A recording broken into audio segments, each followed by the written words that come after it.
U.S. President Donald Trump's administration on Wednesday froze $26 billion designated for Democratic-leaning states.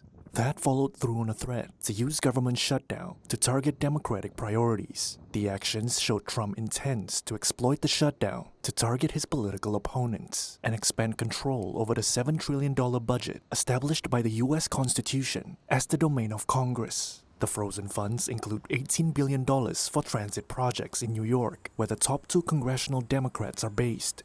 This is the 15th government shutdown since 1981.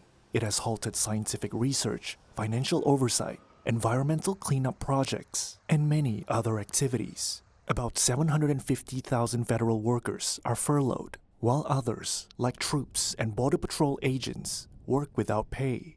Vice President J.D. Vance warned that a prolonged government shutdown could force tough measures. We are going to have to lay some people off if the shutdown continues. We don't like that. We don't necessarily want to do it, but we're going to do what we have to keep the American people's essential services continuing to run.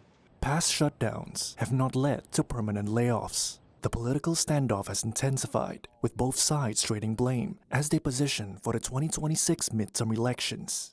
Republicans control the White House. Democrats have labeled the shutdown as blackmail, accusing Trump of exploiting the crisis for partisan gain. They said Republicans were responsible for the disruption as they control the levers of power in Washington. Republicans said Democrats are bowing to partisan pressure to oppose Trump despite backing past spending bills. They repeated the false claim that the Democrats' plan extends health coverage to undocumented immigrants. Georgetown University senior fellow Matt Glassman says a resolution could come when one side fears it's taking the blame, but he says public workers could also have a say. And then that is another aspect of this, is that workers in certain key federal roles aren't just sort of public opinion players, but can actually take steps either through things like wildcat strikes or calling in sick that can affect the quality of government services to such a degree that it forces sort of the hands of politicians.